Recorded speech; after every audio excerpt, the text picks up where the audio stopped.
بصفتك متبع للشأن المحلي، بغينا واحد الخلاصه ديال الاطوار ديال الدوره ديال ماي 2023 لجماعه السوار المطرفيه. بسم الله الرحمن الرحيم. اولا كنبغي نشكر المنابر الاعلاميه اللي حضرت اليوم غطات الدوره ديال ماي بمجلس الجماعي السوار المطرفيه.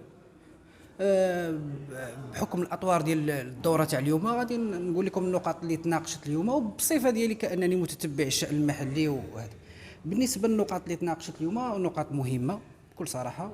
ثلاثه ديال النقاط. الاولى كتعلق بالطرق، الطريق الاقليمي 3014 وطريق كذلك 3607.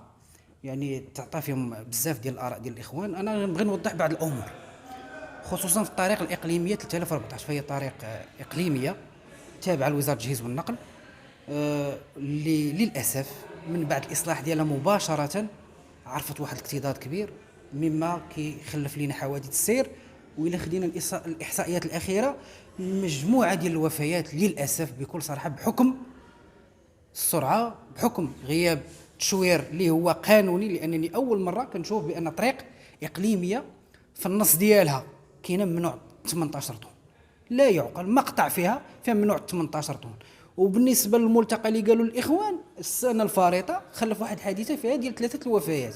هذه غير حادثه واحده، ناهيك على الحوادث الاخرين 2 3. هذه الطريق دائما معروفه بطريق الموت، فيها بعض الامور خصها تعالج. مؤخرا شفنا ان الاخوان هضروا على الصيانه. طبعا كانت صيانه جزئيه ماشي صيانه كليه. الا مشينا حاليا دابا في الطريق ديال مولاي التهامي 3014 كامله، راه كتلقى فيها حفاري كبار، ماشي على حفره، راه كتلقى واحد الحفره يعني كبيره بزاف.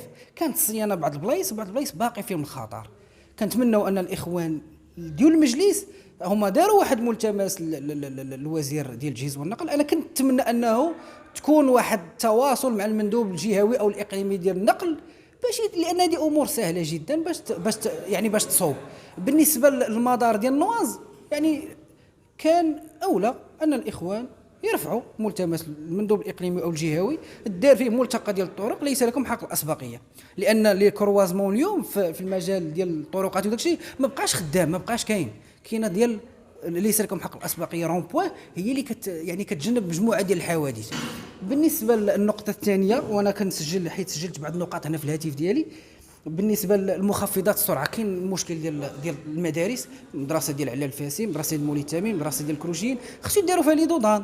الاخوان ديال الجمعيات داروا بزاف ديال الوقفات وديال العمل باش يداروا مخفضات ديال السرعه باش يفكوا لنا من المشاكل، حيت بزاف تاع الوليدات داروا حوادث. كاين اللي تحرس، كاين اللي وقع ليه شله ديال الامور، كاين الوليدات اللي ماتوا. وخير دليل هو الوليد اللي كان توفى في كروشين ربما شي عامين هذه.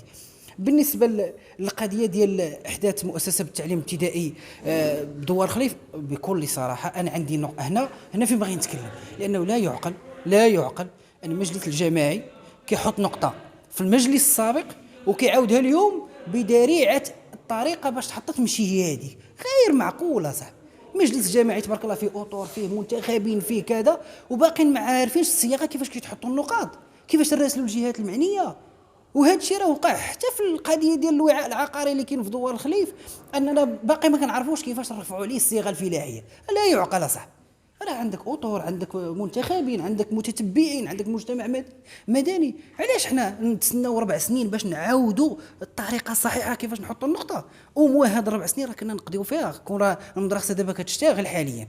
يعني كنتمنى من المجلس ومن الساده الموظفين ومن الساده المنتخبين ومن المتتبعين اننا ملي نبغيو نديروا شي حاجه نسولوا، نهضروا، نناقشوا باش كلشي الامور تمشي بديك الطريقه اللي خصها تمشي. بالنسبه للقضيه الثالثه واللي هي مهمه، اللي هي النقل المدرسي، الاخوان اليوم يعني بكل صراحه نزلوا بالثقل ديالهم انها باش تاجل هذه النقطه هذه. وبكل صراحه الظروف باش تناقشت النقطه ظروف جيده ومعقوله. النقاط اللي قالوا الاخوان كلها معقوله، لانه لا يعقل اليوم انني كمؤسسه دستوريه، هيئه دستوريه، المجلس الجماعي كنمشي نحط الفلوس وما كنعرفهاش فين كتمشي، وما عنديش شروط ديال الجمعيه اللي غتخلي لك الوليدات كيفاش غيمشيو في السلامه، كيفاش غادي هاد الوليدات اللي انا نعطيك غير مثال بسيط. وقيس على ذلك في جامعه سوان الطريفيه، هو في مولاي التهامي دوار خليف، وليد كيحطوه حدا الجامع ديال مولاي التهامي، كاين اللي ساكن بعيد من هذيك النقطه لدارهم كيلومتر ونص، وبالله عليك حتى كتجيبوا مع 12 ونص تحطوا تما، خصو يطلع كيلومتر ونص ويرجع، خاصو يتغدى فيها، خاصو يبدل فيها كتوبته فيها. اذا هذا الوليد هذا ما كيرتاحش، ولدرجه ان بعض الاخوان اللي هما بعاد، وهذا الشيء راه حدا الدار ديالنا وانا كنعاينو يوميا، كانوا كيتغداو حدا المسجد. علاش؟ حيت الوقت ما كيكفيهمش، وكيخليو كتوبتهم عندنا حنا، كيخليو كتوبتهم عندنا حنا ديال الصباح، كيمشي يحطها وياخذ ديال العشيه. وبالله عليك هذه تحسين الظروف ديال الوليدات، هذه من بين الشروط اللي خاص الاخوان نناقشوها، وكنحييهم على النقاش ديالهم اللي كان نقاش مستفيض، والاختلاف لا يفسد في الود قضيه.